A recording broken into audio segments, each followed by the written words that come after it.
Hey everyone, welcome to a special bonus episode of Locked On Lakers. Brian Kamenetsky, Andy Kamenetsky. An embarrassing loss for the Lakers Friday night at home against Brooklyn. Darvin Ham says no more excuses. That's next.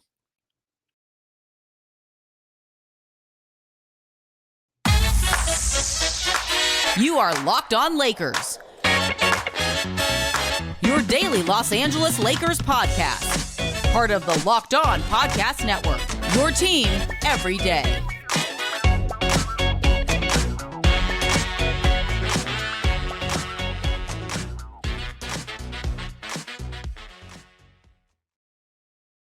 Thanks to everybody for making Locked On Lakers first listen of every day, Monday through Friday, and sometimes on Saturdays and Sundays. No matter how or where you get your podcast, this one's always free, never behind a paywall, or watch it on YouTube with 22,000 plus angry people after the Lakers blow a big early lead and lose to the Brooklyn Nets.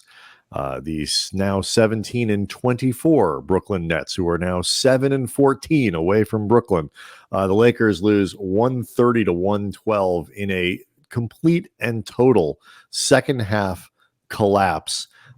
James Worthy, the entire studio crew there basically summed it up when they said they got their asses kicked in the second half, and it was a complete and total embarrassment. It was so aggravating and deflating and in a lot of ways, I would say stupefying, except this team has been so inconsistent all season. There's nothing that's shocking about them at all, but nonetheless, it is stupefying in the sense that we have seen evidence of them beating good teams, and we know that this month is really effing important if they want to do anything of import with this season at all.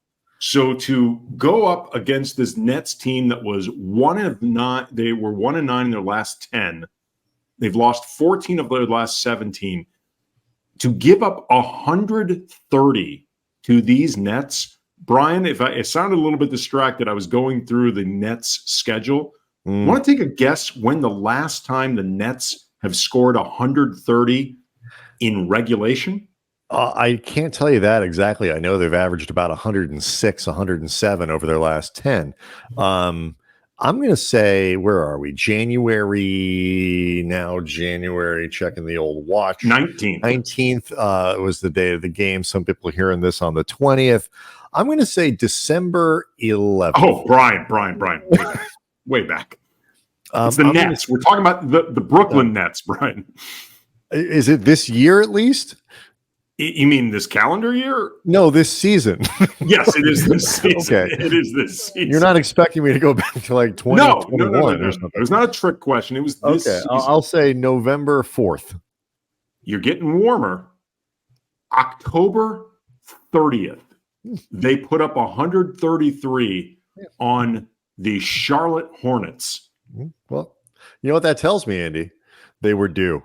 Ever since then, the only time they've passed 130 is in overtime. So congratulations to the Lakers for helping the Nets break that slump. It was just the second half was such bad execution on both sides of the ball. And you saw signs of it in the second quarter. Yeah. But the second half was just a disaster. What is particularly frustrating about it is, like, you look at that first quarter was exactly like the Lakers came out playing hard. They were executing. The ball was flying around the court. Like, the execution offensively was great. The ball sharing was great. And we're all sitting on our couches going, yes, like, look at this. Look at the Lakers taking care of a team that sucks, on the heels of 4 good wins in 6 games, and they just beat Dallas and they beat the Clippers. And it's like, look at them doing what good teams do. And you look at it and like everything just got worse. They went from 37 to 31 to 22 to 22. So they stopped scoring. And meanwhile, they went from 28 to 34 to 38, and then, managed to hold the Nets to a mere 30 in the fourth quarter, which I would remind you, since I just read the Lakers numbers, means they lost that quarter by 8. Also, I was just, as you were talking, double checking to make sure that my info was correct on that 130 stat. I just realized this is only the third time the Nets have scored 130, period. Whether you include overtime or not. This is the third time they've put up 130 this entire season in what I believe is now 41 or 42 attempts. And look, the Lakers got, the 26-12, 6-3-2 performance from Anthony Davis, who hit 8 of his 11 free throws. And, LeBron had 24. D'Lo had 20. LeBron had a brutal second half. He did. And that's where sort of what I was getting to. It's like some of these numbers are going to look okay, but then you start to look at some of the other ones that, the things that have been a problem for the Lakers all season long in terms of, turnovers and points off turnovers and the opportunities that were given, the amount of 3-pointers that were both allowed, the times, the amount of 3-pointers that Brooklyn was able to take, the amount that they were able to make. They won that battle 19 to 12 in terms of made 3-pointers. It's just, it was, it was everything about this season that has been incredibly frustrating, wrapped up into, maybe the tail end of the second quarter and primarily a just catastrophically bad third quarter. I mean, it is, as Worthy said, inexcusable on every level to come out the way they did in that third quarter and give the game away. Yeah, it is interesting. On the Spectrum Sportsnet postgame show, they relayed some comments from Nick Claxton, the Brooklyn center, who had a terrific game. The Lakers, to put it generously, were god-awful covering him in pick and roll and just, in general, putting a body on him. They did a terrible job with that, and they did a really bad everyone. Right. They did a very everyone. I mean, defensively they were very bad, but I thought in particular they were bad at keeping track of Claxton. I thought they were very bad in terms of trying to double or trap and take the ball out of Cam Thomas's hands very often. But as the game went along, Spencer Dinwiddie and their rotations and covering other guys as they were moving around was just, they were so scrambled. But anyway, Nick Claxton said they came out, not an exact quote, but the gist of it, they came out flat in the second half. Like the Nets noticed the Lakers came out flat, and we took advantage of that. He also said that the Lakers were getting upset over calls. Yes, and they were. They noticed that as well. Darvin talked about that. He said that there were times they were disappointed, was the word he used, that calls weren't going their way, but they got to keep playing through it. This is another one. LeBron was getting really mad. He was about lack of calls. Sometimes deserved, sometimes dude, go play. I will say, Darvin talked about it. LeBron talked about it. A few people talked. Cam Thomas. This is kind of what he does when Cam Thomas is playing well. He's going to score a bunch of points and he's going to shoot all the time. And he's going to go on, these scoring binges because that's the reason he's in the NBA. But if you're a moderately, aspirational team in the West, you ought to be able to absorb a Cam Thomas bender, because this isn't the first one he's been on, and every other team the Nets have played seemed to have figured it out. I mean, look, Cam Thomas isn't even shooting that efficiently on the season. No, he's not. 2 or 3. I mean, trust me, he's a volume scorer. I am intimately familiar with the Cam Thomas experience. He's been on my fantasy team all year. I check every box score. I know exactly how he rolls. But when he is effective, it's nights like this where he just absolutely hits 5. I think he hit his first 5 shots or first 4 shots, and 6. And it just keeps piling up from there, and he can score from anywhere.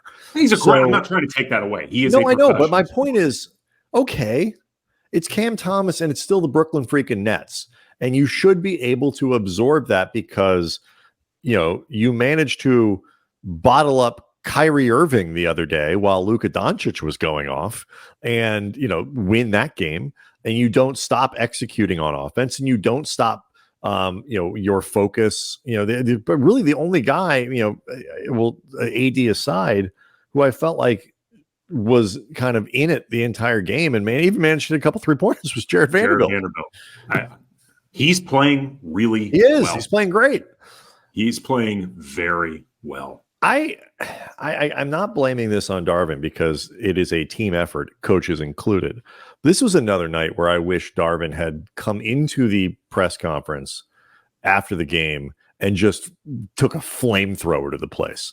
Like, none of this, he said, exactly, no more excuses. We got to play ball. Like, that's as tough talk as Darvin gets. But you were bleep and this was bleep and I was bleep and this team was and this was a shameful performance by this team that can never happen again.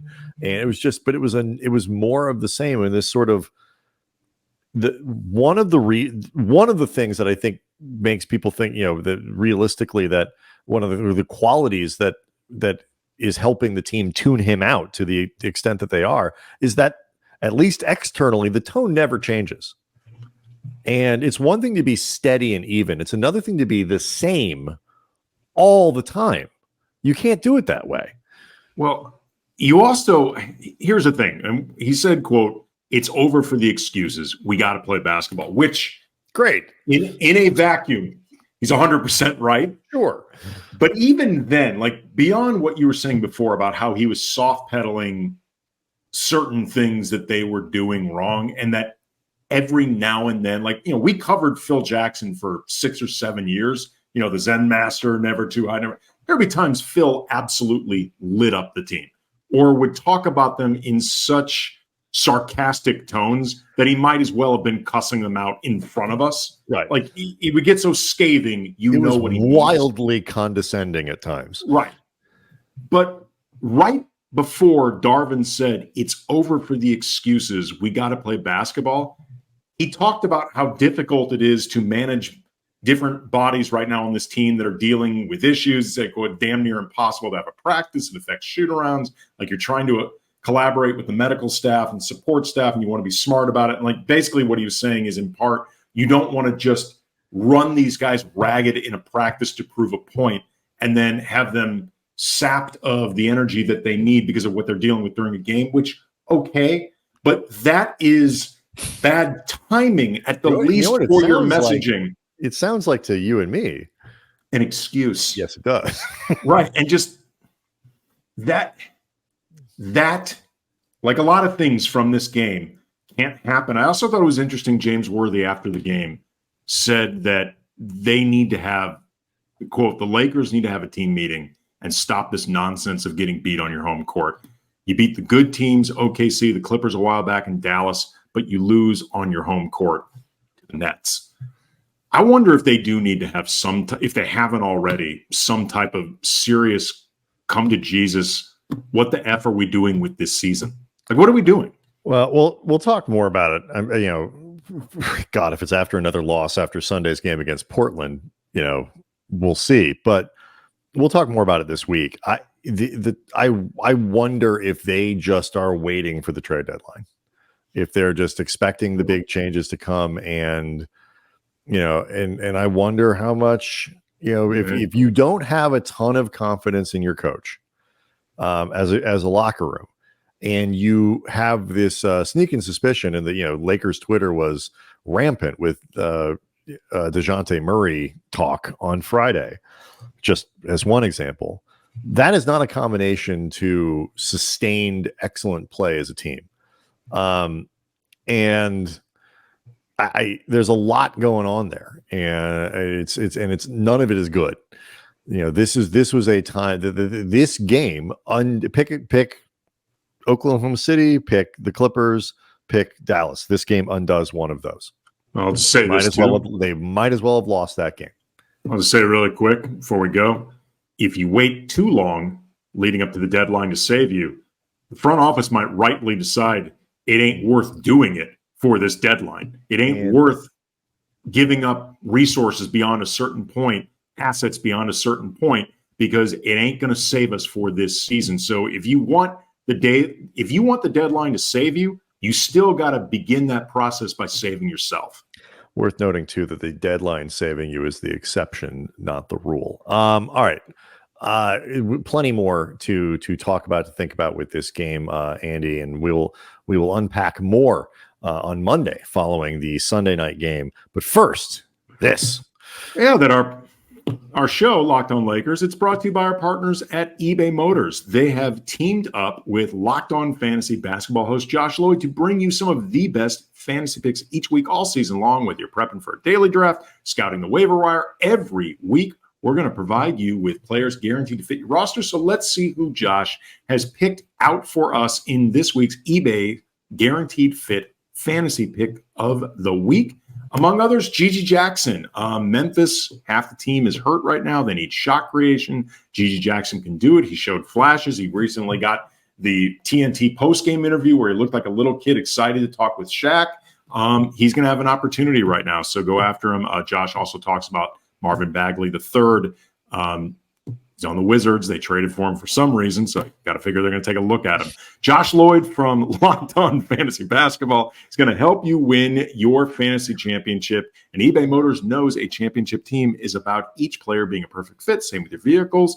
They've got over 122 million parts for your ride or die, and you can make sure everything runs smoothly. Brake kits, LED headlights, even fire extinguishers.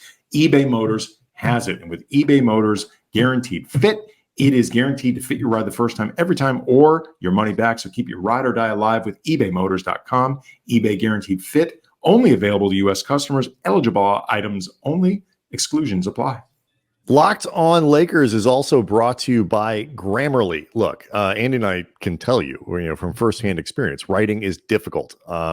It can be, whether you're doing writing the kind that we've done for websites and different places and different outlets, or you're trying to organize stuff at work. You've got outlines, you've got emails, you're trying to create presentations, whatever it might be.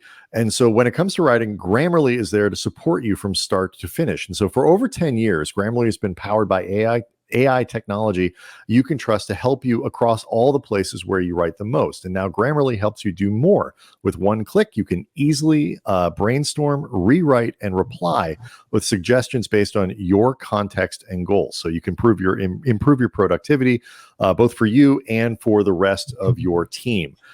It's not about the AI doing the work for you. It's like having an assistant there to help you with stuff.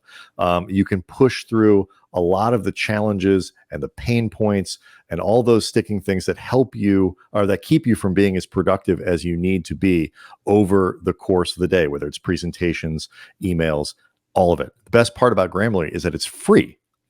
Like, it doesn't get better than that. So start being more productive at work today. Go to Grammarly.com/podcast to download for free today. Again, Grammarly, GRAMMARLY.com/podcast. See everybody Monday.